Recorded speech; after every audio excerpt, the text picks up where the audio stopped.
وعلى آله وأصحابه أجمعين.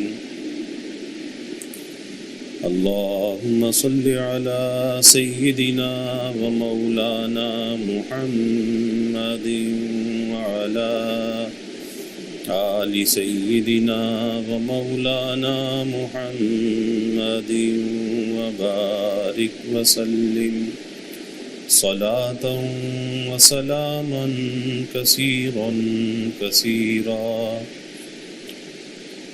توفیق الہی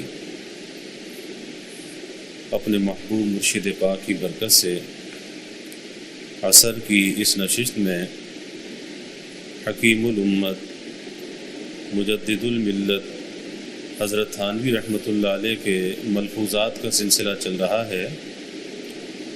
آج جو حضرت کا ملفوظ ہے اس کا عنوان ہے کہ موت آسان ہونے اور آزاد زندگی گزارنے کی ترکیب. کہ موت آسان کس طرح سے ہو اور زندگی آدمی آزادی کے ساتھ کس طرح سے گزارے، اس کی کیا ترکیب ہے. فرمایا کہ حدیث میں ہے کہ گناہ کم کر تجھ پر موت آسان ہو جائے گی. گناہ کم کر تجھ پر موت آسان ہو جائے گی، اور قرض کم کر یعنی مت کر تو آزادی کی زندگی بسر کرے گا. یعنی کسی کے سامنے تذلل اختیار نہ کرنا پڑے گا. تو زندگی آسان گزارنے کا راستہ اللہ کے حبیب صلی اللہ علیہ وسلم نے یہ بیان فرمایا کہ آدمی گناہ کم کرے. اور گناہ کس کو کہتے ہیں؟ اللہ تعالیٰ کی نافرمانی کو. اور گناہ سے جو بچنا ہے وہ ایسے ہی فرض ہے جیسے نماز کا پڑھنا فرض ہے، ایسے گناہ سے بچنا بھی فرض ہے. جیسے ہم نماز کے وقت میں اگر نماز کو ترک کریں تو کتنا طبیعت پہ بوجھ ہوتا ہے ایک نمازی آدمی، کہ جب تک وہ نماز نہ پڑھے اس کی طبیعت کا بوجھ ہلکا نہیں ہوتا. اسی طریقے سے گناہ کا بھی ایک بوجھ ہے. نیکی جو ہے وہ ایک لطیف چیز ہے، گناہ ایک کثیف چیز ہے. گناہ کا ایک بوجھ ہے، اور وہ گناہ کا بوجھ جتنا انسان کے اوپر بڑھتا جاتا ہے اتنی ہی اس کی موت مشکل ہوتی چلی جاتی ہے. کیونکہ انسان کی جو موت کا وقت ہے وہ اس کی زندگی کا نچوڑ اور خلاصہ ہوتا ہے. اور زندگی میں جو انسان جو کچھ بھی کرتا ہے پھر موت کے وقت وہی سب کچھ اس کے سامنے آتا ہے. اور اگر کوئی آدمی یہ چاہتا ہے کہ موت اس کی اچھی ہو، موت اس کی قابل رشک ہو، تو موت کے قابل رشک ہونے کا طریقہ یہ ہے کہ زندگی کو قابل رشک بنا لے. اور وہ زندگی قابل رشک جب بنتی ہے کہ جب نیکی کے ساتھ اللہ کی اطاعت کے ساتھ زندگی کو گزارے. اور نیکی کا کرنا، اللہ کی اطاعت کے ساتھ زندگی کا گزارنا، یہ ہم سب کے لیے آسان ہے، یہ مشکل نہیں ہے. اگر مشکل کہیں نظر آتی ہے، رکاوٹ اگر کہیں نظر آتی ہے تو وہ ہماری اپنی طبیعت کی رکاوٹ ہوتی ہے، وہ ہماری خواہشات کی رکاوٹ ہوتی ہے، وہ ہماری لذات کی رکاوٹ ہوتی ہے کہ ہم خواہشات اور لذات کی وجہ سے نیکیوں کو چھوڑ دیتے ہیں، گناہ کے راستے پر چل پڑتے ہیں. اب ایک آدمی اگر بد نظری کرنے کا عادی ہے، اپنی نگاہ کا وہ غلط استعمال کر رہا ہے، تو کیا مطلب ہے کہ وہ اللہ کو تو ناراض کر رہا ہے لیکن اپنے نفس کی خواہشات کو وہ پورا کر رہا ہے. اور جب یہ اپنے نفس کی لذات اور خواہشات کو پورا کر رہا ہے تو یہ اللہ سے دوری ہے اور یہ نفس کی خواہشات کی تکمیل ہے. اب ایسا آدمی موت کے وقت جو صورتیں، جو تصویریں اس کے اندر چھپ چکی ہیں، جو عکس اندر آ چکا ہے، اب موت کے وقت وہی عکس سامنے آئے گا، وہی فلم جو ہے سامنے اس کے چلے گی جو کچھ یہ دیکھتا رہا ہے. کیونکہ اس نے اپنی نظر کو قابو میں نہیں رکھا. اگر یہ چاہتا تو اپنی نظر کو قابو میں رکھ سکتا تھا. جس اختیار اور ارادے سے یہ دیکھ رہا تھا اسی اختیار اور ارادے کو اگر صحیح استعمال کرتا، اپنی نظر کو جھکا لیتا، اپنی نظر کو بچا لیتا. تو جیسے دیکھنا انسان کے اختیار میں ہے، اسی طرح سے نہ دیکھنا بھی اختیار میں ہے۔ اور اللہ نے کسی ایسی چیز کا مکلف نہیں بنایا کہ جو ہم جس کو نہ کر سکتے ہوں، لیکن ایک شیطانی دھوکے کے اندر مبتلا ہو جاتے ہیں، اور کبھی اندر سے یہ خیال آتا ہے کہ بس ایک دفعہ تو دیکھ لو، ایک دفعہ جی بھر کر دیکھ لو، پھر نہیں دیکھیں گے۔ تو حکیم الامت حضرت تھانوی رحمۃ اللہ علیہ فرماتے تھے کہ بھائی کیا گناہ کا علاج کبھی گناہ سے ہو سکتا ہے؟ کہ یہ گناہ کا علاج گناہ سے کرنا چاہتا ہے کہ ایک دفعہ دیکھ لو پھر نہ دیکھنا؟ اور وہ ایک دفعہ کا دیکھنا، جی بھر کر دیکھنا، اس مرض کی جڑ کو مضبوط کر دے گا اور زیادہ پختہ کر دے گا، کیونکہ یہ تو گناہ کی آبیاری کر رہا ہے، اس کی جڑوں کو پانی دے رہا ہے، اس کو تقویت پہنچا رہا ہے۔ وہ گناہ کیسے چھوٹے گا؟ اس کا تو راستہ ایک ہی ہے، مجاہدہ، مخالفت نفس، کہ جس وقت وہ تقاضا پیدا ہوا کہ دیکھ لے، اب ایک کشمکش ہے، ایک لڑائی ہے کہ نہ دیکھ، اللہ کا حکم ہے نہ دیکھ۔ اب اس کشمکش اور لڑائی میں اللہ کے حکم کو غالب کرنا ہے، نفس کی خواہش کو مغلوب کرنا ہے، اس کی خواہش کو توڑنا ہے، اور یہ انسان کے اختیار میں ہے، یہ کوئی غیر اختیاری چیز نہیں ہے۔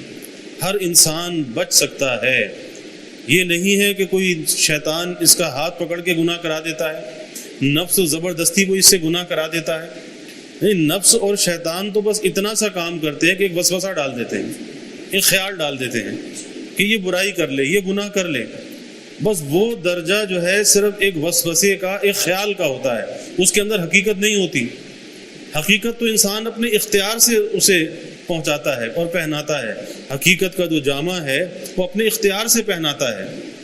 اور اگر یہ عزم کر لے، ارادہ کر لے کہ میں نے یہ کام نہیں کرنا، میں نے یہ برائی نہیں کرنی، میں نے جھوٹ نہیں بولنا، تو کیا کسی شیطان اور نفس میں مجال ہے کہ اس سے گناہ کرا دے؟ پھر اس کے انجام کو سوچنا چاہیے، کیونکہ اللہ کے حبیب صلی اللہ علیہ وسلم نے یہاں پر موت کی آسانی کا سبب بیان کیا ہے کہ موت آسان کس طرح سے ہوگی، اور وہ آسان ایسے ہوگی کہ گناہ کم کر۔ اور یہ بھی دیکھیں کہ یہ نہیں فرمایا کہ گناہ مت کر، بلکہ کہا کہ گناہ کم کر۔ یعنی انسان کے اندر بشری لوازمات تو ہیں، بشری تقاضے تو ہیں، کہیں نہ کہیں اس سے کچھ نہ کچھ خطا ہو جاتی ہے، لیکن خطا اگر ہو جائے تو اس خطا کو بار بار نہیں کرنا چاہیے، اور اس خطا پر اصرار نہیں ہونا چاہیے، بلکہ اگر کبھی خطا ہو گئی بشری تقاضے سے، کبھی نفس اور شیطان سے مغلوب ہو کر، کبھی ماحول سے متاثر ہو کر، فوراً توبہ کر لے، اللہ سے فوراً معافی مانگ لے، اللہ معاف کر دے گا۔ لیکن ان گناہوں پر اصرار نہیں ہونا چاہیے۔ گناہ جب بڑھتے ہیں، اس بڑھنے کا سبب یہ ہوتا ہے کہ آدمی گناہوں پر اصرار کرتا ہے، بار بار ایک گناہ کو کرتا ہے، بار بار ایک گناہ کو کرتا ہے، اور کرتے کرتے گناہ کا اتنا عادی ہو جاتا ہے کہ پھر اسے گناہ بھی محسوس نہیں ہوتا، اس گناہ کی مذمت اندر سے نکل جاتی ہے، اور نوبت یہاں تک آتی ہے کہ گناہ سے طبیعت مانوس ہو جاتی ہے، پھر اسے احساس ہی نہیں ہے کہ میں کس کو گھور رہا ہوں، کس کو تک رہا ہوں، اور اس کے کتنے برے اثرات میرے اندر مرتب ہو رہے ہیں، اسے اس بات کا احساس ہی نہیں ہوتا۔ اور پھر گناہ کرنے سے جہاں انسان کے قلب میں، دل میں بربادی آتی ہے، اور وہ غیر کی تصویریں اندر چھپ جاتی ہیں، اس کا جو اثر ہے وہ انسان کے چہروں سے بھی ظاہر ہوتا ہے، کہ انسان کی آنکھ سے بھی اس کا اثر ظاہر ہوتا ہے، چہرے سے بھی وہ اثر ظاہر ہوتا ہے، کہ ایک ایسا آدمی کہ جو اپنی نظر کو بچانے والا ہے، احتیاط کرنے والا ہے، اس کی آنکھ میں ایک کشش ہوتی ہے، جاذبیت ہوتی ہے، اس کی آنکھ میں ایک نور ہوتا ہے، اور وہ نور اللہ تعالیٰ کی اطاعت کا نور ہوتا ہے، کہ جب وہ اللہ تعالیٰ کی اطاعت کرتا ہے، اللہ اس کی آنکھ میں، اس کے چہرے پر، اس کی بول چال میں اللہ وہ نور عطا فرماتا ہے، کشش اور جاذبیت عطا کرتا ہے۔ اور اگر نفس اور شیطان کی خواہشات کو پورا کرتا ہے تو پھر نہ چہرے پر نور ہوتا ہے، نہ آنکھ میں نور ہوتا ہے، بلکہ چہرے پر بھی وحشت ہوتی ہے اور آنکھ میں بھی وحشت ہوتی ہے۔ پھر وہ کیفیت ہوتی ہے کہ دور سے وہ چہرے پہچانے جاتے ہیں۔ اس لیے موت کے آسان کرنے کا راستہ کیا ہے؟ گناہ کم کرنا۔ اور گناہ کم کیسے ہوں گے؟ ایسا نہیں ہوگا کہ کوئی آدمی یہ سوچے کہ خود بخود گناہ مجھ سے چھوٹ جائیں، بہت سے لوگ بس یہی کہتے ہیں جی دعا کریں کہ گناہ چھوٹ جائیں، یا دعا کر دیں کہ ہم نیکی کرنے لگیں، ہم نماز پڑھنے لگیں۔ تو اس کا مطلب یہ ہے کہ وہ صرف دعا سے کام چلانا چاہتے ہیں، اپنی کوشش اور کاوش سے کوئی کام کرنا نہیں چاہتے۔ اور یاد رکھیے کہ نری دعا جو ہے اس طرح سے کام نہیں کیا کرتی جب تک کہ انسان اس میں اپنی کوشش کا حصہ نہ ڈالے۔ جب وہ اپنی کوشش کا حصہ ڈالتا ہے، ہمت کرتا ہے، تو اس کے بعد دعا کی تاثیر بھی ظاہر ہوتی ہے۔ اور اگر کوئی نری دعا پر ہی بھروسہ کر کے بیٹھ جائے کہ بس گناہ مجھ سے چھوٹ جائے، مجھے کچھ مجاہدہ نہ کرنا پڑے، تو یاد رکھیے کہ یہ گناہ چھوڑنا نہیں چاہتا، اور خود بخود نیکی ہونے لگ جائے تو پتہ یہ چلا کہ یہ نیکی کرنا نہیں چاہتا، اس لیے یہ ایک فضول کے دھیان اور خیال کو لے کر بیٹھا ہے۔ اور اس کی مثال حضرت تھانوی رحمۃ اللہ علیہ یہ بیان فرماتے تھے کہ جیسے دنیا کے بہت سے کاموں میں ہم اسباب کو اختیار کرتے ہیں۔ اگر کسی انسان کو مال چاہیے تو مال کے حصول کے لیے وہ خالی دعا پر بھروسہ نہیں کرتا، بلکہ اس کے لیے کوشش بھی کرتا ہے۔ کوئی نوکری کرتا ہے، کوئی ملازمت کرتا ہے، کوئی زراعت کرتا ہے، مختلف شعبوں کو اختیار کرتے ہیں، پھر اللہ سے دعا بھی کرتے ہیں، اللہ مال دے دیتا ہے۔ کوئی اگر اولاد کا طالب ہوتا ہے تو اولاد کے لیے صرف وہ دعا نہیں کرتا، ہاتھ پر ہاتھ رکھ کر نہیں بیٹھتا، اسے پتا ہے کہ جب تک نکاح نہیں کروں گا اس وقت تک اولاد کیسے پیدا ہوگی، تو اس کے لیے وہ نکاح کرتا ہے۔ تو دنیا کے اندر ہم پہلے اسباب کو اختیار کرتے ہیں، اور اس کے بعد پھر ہم اس کے نتیجے کو اور مسبب پر ہماری نظر ہوتی ہے کہ اگر سبب کو اختیار کریں گے تو مسبب کا ترتب ہوگا۔ اور جب نیکی کرنے کا معاملہ ہو اور گناہ کے چھوڑنے کا معاملہ ہو تو وہاں پر ایک دھوکے کے اندر ہم مبتلا ہوتے ہیں کہ بس کسی کی دعا سے کام چل جائے، کسی کی توجہ سے کام چل جائے، ہمیں کچھ کرنا نہ پڑے۔ یاد رکھیے کہ انسان کو جو اجر و ثواب ملتا ہے وہ کچھ کرنے ہی کا ملتا ہے، چاہے اس کا وہ کرنا نیکی کے لیے ہو، چاہے وہ اس کا کرنا گناہ سے بچنے کے لیے ہو۔ اجر و ثواب تو اسی چیز پر ہے کہ اس کے اندر گناہ کے تقاضے ہیں، نیکی کرنا اس کے لیے مشکل ہوتا ہے، لیکن یہ اندر کی جو خواہشات ہیں، اندر کے جو جذبات ہیں، جو مخالفت کے جو مزاحمت اور رکاوٹ پیدا کرتے ہیں، یہ اس کا مقابلہ کرتا ہے، اور یہ مقابلہ کر کے اللہ تعالیٰ کی مرضیات کو غالب کر لیتا ہے۔ اب اس پر جتنا اللہ تعالیٰ کے سے قرب حاصل ہوتا ہے، اس مشقت پر، مجاہدے پر، اس کا انسان تصور بھی نہیں کر سکتا۔ اور پھر اللہ تعالیٰ تو فرماتے ہیں کہ اس راستے میں یہ تنہا نہیں ہوتا، وَالَّذِينَ جَاهَدُوا فِينَا لَنَهْدِيَنَّهُمْ سُبُلَنَا، کہ اس راستے میں یہ تنہا نہیں ہوتا بلکہ اللہ تعالیٰ اس کے ساتھ ہوتے ہیں۔ یہ تو کوشش کرتا ہے، اللہ راستے پیدا کر دیتا ہے، اللہ اس کے لیے آسانیاں پیدا کر دیتا ہے۔ لیکن آسانی اللہ تعالیٰ جب پیدا کرتا ہے کہ جب وہ دیکھتا ہے کہ میرا بندہ کچھ کوشش کر رہا ہے یا نہیں، ہمت کر رہا ہے یا نہیں نیکی کے کرنے میں اور گناہ سے بچنے میں۔ اس لیے بھائی اگر انسان ہے، بشر ہے، اور بشری جو لوازمات ہیں انسان کے اندر سے، وہ موت تک اس کے ساتھ ساتھ رہتے ہیں۔ وہ بشری لوازمات کبھی ختم نہیں ہوتے، بشری تقاضے کبھی ختم نہیں ہوتے۔ لیکن خطا تو انسان سے ہو سکتی ہے، لیکن خطا پر اصرار نہیں ہونا چاہیے۔ اور دوسری بات یہ ہے کہ توبہ میں تاخیر نہیں کرنی چاہیے، فوراً اللہ سے معافی مانگنی چاہیے، فوراً توبہ کرنی چاہیے، اور اپنا معاملہ اللہ سے صاف کر کے اپنے آپ کو ہلکا پھلکا کر لینا چاہیے۔ کیونکہ جب آدمی سچے دل سے توبہ کرتا ہے تو توبہ کا اثر ظاہر ہوتا ہے کہ اسے خود اپنے اندر محسوس ہوتا ہے کہ اللہ سے میں معافی مانگ کر کتنا ہلکا پھلکا ہو گیا۔ اور آپ اللہ اور بندے کا معاملہ تو ایک الگ ہے۔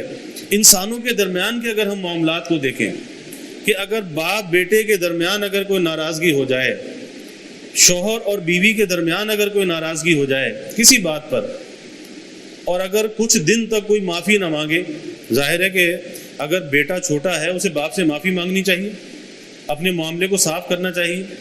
اگر وہ بیٹا معافی نہیں مانگتا تو کیا ہوتا ہے؟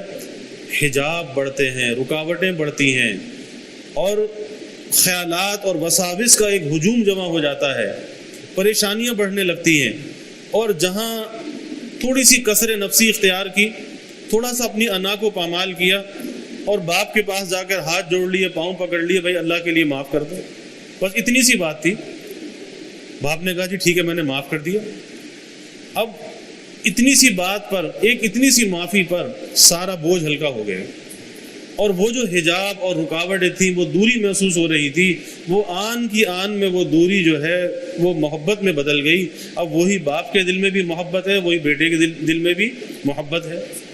تو اسی طریقے سے اللہ تعالیٰ تو اس سے پہلے معاف کر دیتے ہیں، باپ اتنی جلدی معاف نہیں کرتا، اللہ تو اس سے پہلے معاف کر دیتا ہے۔ تو کیوں نہ اللہ سے انسان معافی مانگے؟ اسی لیے گناہ تو انسان سے ہو سکتا ہے، گناہ ہونا یہ تو بعید از قیاس نہیں ہے، ہو سکتا ہے، لیکن اس پر اصرار نہیں ہونا چاہیے اور معافی میں تاخیر نہیں کرنی چاہیے۔ اگر معافی کے اندر تاخیر کرتا رہا، ٹالتا رہا، کیونکہ شیطان دھوکہ دیتا ہے۔ کیا دھوکہ دیتا ہے؟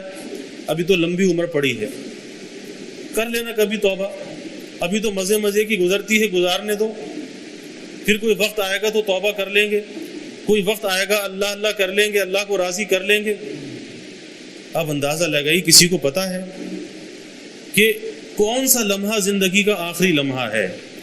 رات ہی حضرت قاری صاحب فرما رہے تھے حضرت کے عزیزوں میں کہ 16 سال کا بچہ بائک لے کر چلا گھر سے اور ایکسیڈنٹ ہوا اور 16 سال کا بچہ انتقال کر گیا۔ آپ اندازہ لگائیے، تو کسی کو پتا ہے کہ اتنی لمبی عمر ہوگی، بڑھاپے میں پہنچیں گے، اللہ سے معافی مانگ لیں گے؟ کسے پتا ہے؟ اس لیے یہ بوجھ جو ہے گناہوں کا اور اللہ سے دوری کا، اس بوجھ کو ہلکا کرتے رہنا چاہیے، کرتے رہنا چاہیے، اور اللہ کے ساتھ اپنے تعلق کو جوڑ کر رکھنا چاہیے، یعنی اللہ کے ساتھ صلح کے ساتھ رہنا چاہیے، نافرمانی کے ساتھ نہیں رہنا چاہیے۔ اللہ تو بندے کی توبہ کا انتظار کرتا ہے، اور معاف کرنے میں ابھی اس کے دل میں خیال آتا ہے کہ اللہ سے معاف کر دیتا ہے۔ جیسے بنی اسرائیل کا واقعہ آتا ہے کتابوں میں کہ موسیٰ علیہ السلام کے زمانے میں قحط پڑا، حضرت موسیٰ علیہ السلام اپنی قوم کو لے کر نکلے، اللہ سے معافی مانگے، استغفار کریں، کیونکہ قحط کا آنا یہ بھی اللہ تعالیٰ کے غضب کی نشانی ہوتی ہے۔ بارش رک جائے، خشک سالی ہو جائے، انسان اور جانور پیاس سے، بھوک سے مرنے لگے، دانے دانے کو ترسنے لگے۔ اب کیا ہے کہ گناہوں پر توبہ اور استغفار ہے۔ حضرت موسیٰ علیہ السلام اپنی قوم کو لے کر نکلے، اللہ تعالیٰ کی طرف سے وحی آ گئی کہ اس مجمع میں ایک شخص ایسا ہے کہ جب تک وہ اس مجمع سے نہیں نکلے گا اس وقت تک باران رحمت نہیں برسے گا۔ اب موسیٰ علیہ السلام نے اعلان کر دیا، بھئی جو بھی اس مجمع میں جو شخص بھی ہے وہ نکل جائے، تاکہ ساری خلق خدا جو پریشان ہے اس کو تو نجات مل جائے اس ایک بندے کی وجہ سے۔ اب وہ ایک بندہ جو بھی تھا وہ دل ہی دل میں اللہ سے رجوع ہو گیا۔ یعنی اللہ کتنا کریم ہے کہ ایک طرف تو اللہ کی طرف سے یہ پیغام آ رہا ہے کہ جب تک وہ بندہ نہیں نکلے گا، جب تک باران رحمت نہیں برسے گا، اور جب اس بندے نے رجوع کر لیا، دل ہی دل میں رجوع کر لیا، تو اللہ کی ذات جو ہے وہ تعصر سے پاک ہے۔ انسانوں کے اندر تو تعصر ہے، باپ بیٹے کو کہہ سکتا ہے، شوہر بیوی کو کہہ سکتا ہے کہ بار بار یہ کام کرتے ہو، ٹھیک ہے میں تمہیں معاف نہیں کرتا، لیکن اللہ کی ذات تو تعصر سے بھی پاک ہے کہ ادھر اس بندے نے رجوع کیا کہ آج تو رسوا ہو جاؤں گا، کیا خلق خدا کہے گی کہ یہی بدبخت تھا، اتنا شقی تھا، ساری خلق خدا اس کی وجہ سے عذاب میں مبتلا تھی۔ بس ادھر رجوع کیا، ادھر باران رحمت برس گیا۔ موسیٰ علیہ السلام نے عرض کیا کہ یا اللہ، وہ بندہ بھی نہ نکلا اور باران رحمت بھی برس گیا؟ کہا کہ ہاں، اسی کی وجہ سے جس کی وجہ سے باران رحمت رکا ہوا تھا، اب اس کی توبہ کی وجہ سے یہ باران رحمت برس رہا ہے کہ ہمارے بندے نے ہم سے صلح کر لی۔ تو بھائی زندگی اللہ کی صلح کے ساتھ گزارنی چاہیے۔ اگر دنیا کے اندر بھی انسان کسی قانون کو توڑ دیتا ہے تو آپ دیکھیے کہ کس طرح سے وہ چھپتا پھرتا ہے، قانون کی پکڑ سے بچنے کے لیے زندگی اجیرن ہو جاتی ہے۔ لیکن اگر وہ صلح کے ساتھ چلتا ہے، حکومت کے قانون کے صلح کے ساتھ اگر چلتا ہے، زندگی آسان گزرتی ہے۔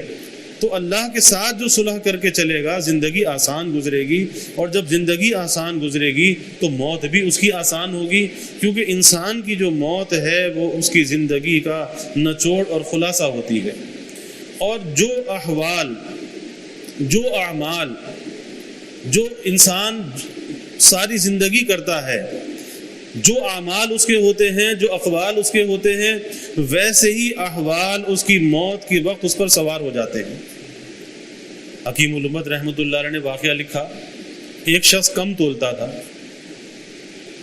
پہلے وہ ترازو ہوتے تھے سوئی والے، ہاتھ سے اٹھا کر ایسے تولا جاتا تھا، تو کم تولتا تھا، یعنی بجائے اس کے کہ جہاں سودا رکھا ہے اس کو جھکتا ہوا تولے، اس کو پیچھے کر کے تولتا تھا۔ جب موت کا وقت آیا اور اسے کلمے کی تلقین کی جانے لگی تو کہتا ہے میری زبان پہ کلمہ نہیں آتا، اللہ کا نام نہیں آتا، اور وہ جو ترازو کی سوئی ہے، وہ ترازو کی سوئی میرے حلق میں اٹکی ہوئی ہے، اس لیے میری زبان پر کلمہ نہیں آتا۔ یعنی جو کچھ وہ زندگی میں کر رہا تھا، کرتا رہا، اب موت کے وقت وہی چیز سامنے آ گئی اور وہی چیز خاتمہ بالخیر میں رکاوٹ بن گئی کہ اس کی زبان پر اللہ کا نام جاری نہیں ہوتا۔ تو انسان یہ سوچتا ہے اللہ تعالیٰ تو ڈھیل دیتا ہے، مہلت دیتا ہے، اور اللہ ڈھیل اور مہلت اس لیے دیتا ہے کہ یہ میرا بندہ توبہ کر لے، یہ مجھ سے معافی مانگ لے، اور اللہ کی اس مہلت کو بندہ یہ سمجھتا ہے کہ اس کے اندر بے باکی، اس کے اندر آزادی بڑھتی چلی جاتی ہے، اور اس مہلت کو وہ یہ سمجھ رہا ہوتا ہے کہ اگر میری خطا پر کوئی پکڑ آنی ہوتی تو آ چکی ہوتی، جب کوئی پکڑ ہی نہیں آ رہی تو پھر اس کا مطلب یہ کوئی میری خطا کا کوئی اثر نہیں ہے، اس لیے گناہ کے اندر اور سرگرم ہو جاتا ہے، اور پھر وہی نوبت آتی ہے کہ خاتمہ انسان کا خراب ہو جاتا ہے۔ اللہ تعالیٰ محفوظ رکھے۔ تو اس لیے حدیث میں آیا کہ گناہ کم کر، یعنی مت کر، تیری موت تجھ پر آسان ہو جائے گی۔ اور ہم میں سے ہر شخص چاہتا ہے کہ اس کی موت آسان ہو، اور بعض موتیں ایسی ہوتی ہیں کہ جس کو دیکھ کر انسان یہ آرزو کرتا ہے، بعضی اموات ایسی ہوتی ہیں کہ اللہ ایسا خاتمہ سب کو نصیب فرمائے، دل سے یہ دعا نکلتی ہے اللہ ایسا خاتمہ نصیب فرمائے۔ لیکن یہ یاد رکھنا چاہیے کہ جس کو اللہ نے ایسی خوشگوار موت عطا کی ہے، قابل رشک موت عطا کی ہے، اس کے پیچھے اس کی زندگی جو ہے وہ بھی قابل رشک ہوگی، جبھی اللہ نے وہ خوشگوار موت بھی عطا کی ہے۔ تو اگر اس موت کی ہمیں تمنا ہے کہ اللہ ہمیں بھی ایسی اچھی موت عطا فرمائے، حسن خاتمہ والی موت عطا فرمائے، تو آسان سا راستہ ہے کہ اپنی زندگی کو قابل رشک بنا لو، یعنی اپنی زندگی کو نیکی اور اطاعت والی زندگی بنا لو۔ اور اگر نہیں تو پھر بھائی ایک دھوکہ ہے، ایک سراب ہے کہ زندگی تو بد اعمالی کے ساتھ، اور توقع یہ کہ خاتمہ جو ہے وہ اچھا ہوگا، نہیں، خاتمہ ویسے ہی ہوگا جیسی زندگی گزاری ہے۔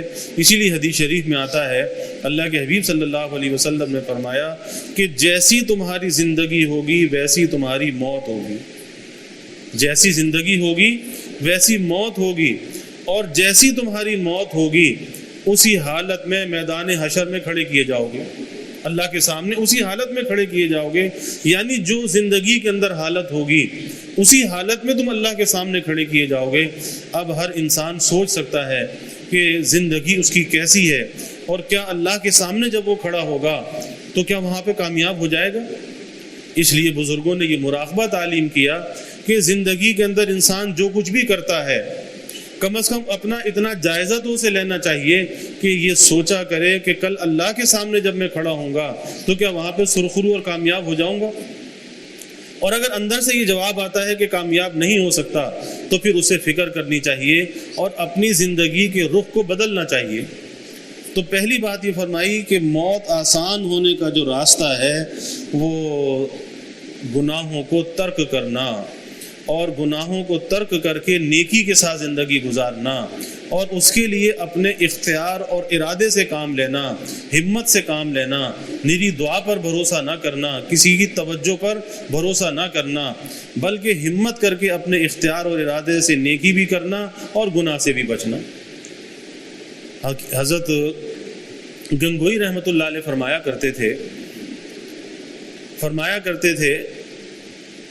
حکیم الامت حضرت تھانوی رحمۃ اللہ علیہ نے فرمایا کہ حضرت گنگوئی رحمۃ اللہ علیہ یوں فرماتے تھے کہ وہ ذرا سی بات جس کے حاصل کرنے کے لیے برسوں مجاہدہ کیا، وہ ذرا سی بات، حضرت گنگوئی یہ فرماتے تھے جس کے لیے برسوں مجاہدہ کیا، اگر وہ بات پہلے سے معلوم ہو جاتی تو اتنا مجاہدہ نہ کرنا پڑتا۔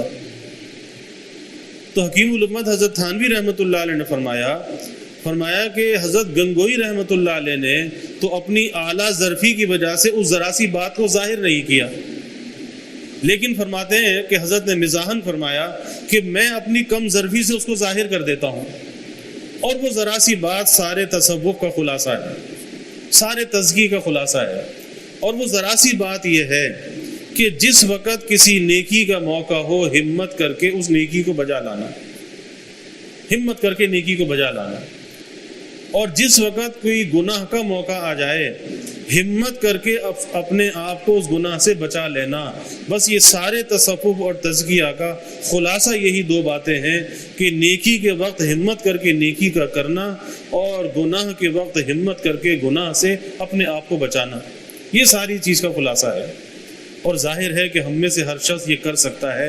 یہ کوئی ایسی چیز نہیں ہے کہ کوئی کسی کی توجہ ہوگی تو کریں گے، کسی کی دعا ہوگی تو کریں گے۔ ہاں، دعا جو ہے اس کے اندر تاثیر ضرور ہے، لیکن جب تک اپنی کوشش نہ ہو اس وقت تک دعا بھی کارگر نہیں ہوتی۔ اور دوسری بات حضرت نے بیان فرمائی کہ قرض کم کر، یعنی مت کر تو آزادی کی زندگی بسر کرے گا، یعنی کسی کے سامنے تذلل اختیار نہ کرنا پڑے گا، ذلت اختیار نہیں کرنی پڑے گی، کیونکہ قرض جو ہے یہ ایک ذلت کی علامت ہے کہ جب کسی انسان پر قرض ہو، پہلی بات تو یہ کہ بلا ضرورت کے آدمی کو قرض نہیں لینا چاہیے، اور اگر کسی سے ضرورت کے موقع پر قرض لے رہا ہے تو دل میں نیت اور ارادہ سچائی کے ساتھ یہ ہونا چاہیے کہ میں نے اس قرض کو ادا کرنا ہے، اور جب اللہ تعالیٰ وسائل مہیا کرے قرض ادا ہونے کے تو پھر اس قرض کو فوراً ادا بھی کر دینا چاہیے۔ آج ہوتا کیا ہے کہ آدمی بضرورت قرض لیتا ہے اور قرض ادا کرنے کے وسائل مہیا بھی ہوتے ہیں، لیکن کوئی اور ضرورت سامنے آ جاتی، کہتا اچھا یہ ضرورت پوری کر لوں، وہ ضرورت پوری کر لوں، اور کرتے کرتے اپنی ضروریات میں الجھا رہتا ہے، اس قرض کو ادا نہیں کرتا۔ یہی وجہ ہے کہ اس قرض کی ذلت میں اس کے بوجھ تلے دبا رہتا ہے، اور پھر یہ دین اتنی خطرناک چیز ہے کہ اللہ کے حبیب صلی اللہ علیہ وسلم نے کفر کے بعد جس چیز سے پناہ مانگی وہ دین سے پناہ مانگی، یعنی قرض سے۔ اللہم انی اعوذ بک من الکفر والدین، کہ یا اللہ میں آپ کی پناہ چاہتا ہوں کفر سے اور دین سے، یعنی قرض سے۔ تو یہ ایک بہت بڑی خرابی ہے کہ بضرورت تو لیا، بلا ضرورت تو لینا ہی نہیں چاہیے، اس میں تو کلام ہی نہیں، لیکن اگر بضرورت لیا ہے تو پھر اپنی خواہشات کو محدود کر کے سب سے پہلے اس قرض کو ادا کرنا چاہیے۔ یہ نہیں کہ قرض لے لیا، خواہشات پر خواہشات پوری ہو رہی ہیں اور وہ بیچارہ سامنے والا پریشان ہے، اس کا قرض ہی ادا نہیں کرتا۔ نہیں، پہلے اس بوجھ سے اپنے کو نجات دینی چاہیے۔ حدیث شریف میں ایک واقعہ آتا ہے کہ ایک مرتبہ حضور صلی اللہ علیہ وسلم چند صحابہ کے ساتھ تشریف فرما تھے، ایک جنازہ آیا، آپ صلی اللہ علیہ وسلم سے کہا گیا کہ آپ جنازے کی نماز پڑھا دیں۔ تو آپ نے یہ پوچھا کہ اس مرنے والے پر کوئی قرض تو نہیں ہے؟ تو آپ کو بتایا گیا کہ نہیں، اس پر قرض تو نہیں ہے۔ آپ نے اس کی نماز جنازہ پڑھا دی۔ پھر تھوڑی دیر کے بعد ایک اور جنازہ آیا، پھر آپ نے پوچھا کہ اس پر کوئی قرض تو نہیں ہے؟ کہا کہ قرض تو ہے، قرض اس کے اوپر ہے جب اس نے انتقال کیا۔ پوچھا کہ اس نے اس کی ادائیگی کے لیے کچھ چھوڑا ہے یا نہیں چھوڑا؟ تو آپ کو بتایا گیا کہ ہاں، ادائیگی کے لیے اس نے چھوڑا ہے۔ آپ نے اس کی نماز جنازہ پڑھا دی۔ پھر ایک اور جنازہ آیا، پھر آپ نے وہی سوال کیا، کیا اس پر قرض ہے؟ بتایا گیا جی اس پر قرض ہے، اور کیا اس کی ادائیگی کے لیے کچھ چھوڑا ہے؟ کہا ادائیگی کے لیے کچھ بھی نہیں چھوڑا۔ آپ نے صحابہ سے فرمایا تم اپنے بھائی کی نماز جنازہ پڑھ لو، میں اس کی نماز جنازہ نہیں پڑھاؤں گا، تم اس کی نماز جنازہ پڑھ لو۔ آپ اندازہ لگائیے کہ کتنی بڑی محرومی کی بات ہے کہ آپ بنفس نفیس موجود ہوں اور محض اس وجہ سے کہ قرض ہے اس کی نماز جنازہ میں نہیں پڑھاؤں گا، تم اپنے بھائی کی نماز جنازہ پڑھ لو۔ ایک صحابی کھڑے ہوئے، عرض کیا کہ یا رسول اللہ صلی اللہ علیہ وسلم، اس کا قرض میں اپنے ذمے لیتا ہوں، میں اس کا قرض ادا کروں گا، آپ اس کی نماز جنازہ پڑھائیے۔ جب انہوں نے اس قرض کا ذمہ لیا تو آپ صلی اللہ علیہ وسلم نے ان کی نماز جنازہ پڑھائی۔ تو اس لیے اگر بضرورت انسان نے قرض لیا ہے تو پھر پہلی فرصت میں جب اللہ وسائل عطا کر دے تو اس قرض کو ادا کرنے کی پوری کوشش کرنی چاہیے اور اللہ سے دعا بھی کرنی چاہیے. اور حدیث شریف میں آتا ہے کہ جب آدمی قرض لینے کے بعد اس کی نیت ادا کرنے کی ہوتی ہے، سچائی کے ساتھ نیت ہوتی ہے، تو اللہ تعالیٰ غیب سے ایسے اسباب پیدا کرتا ہے، اللہ اس کا قرض ادا کرا دیتا ہے. لیکن آج کے زمانے کے اندر تو بڑا فساد ہے کہ لوگ جس وقت قرض لیتے ہیں اس وقت ان کی کیفیت کچھ اور ہوتی ہے، اور اگر وہ اپنے قرض کا مطالبہ کرے تو پھر آگے سے تیور بگڑ جاتے ہیں. لوگ فون سننا بند کر دیتے ہیں، ملاقات کرنا بند کر دیتے ہیں، مسجد میں نماز پڑھنا چھوڑ دیتے ہیں.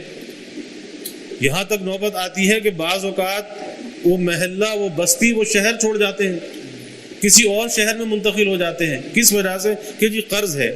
اب اسی لیے تو کہا کہ اگر قرض نہیں ہوگا تو آزادی کے ساتھ زندگی بسر ہوگی اور دوسرے کے سامنے تذلل اختیار نہیں کرنا پڑے گا، یعنی ذلت اختیار نہیں کرنی پڑے گی. تو دو باتیں ہمیں معلوم ہوئی کہ گناہ ترک کرنے سے موت آسان ہوتی ہے اور قرض نہ لینے سے زندگی آسان ہوتی ہے. اللہ تعالی ہمیں اس پر عمل کی توفیق عطا فرمائے. وآخر دعوانا الحمدللہ.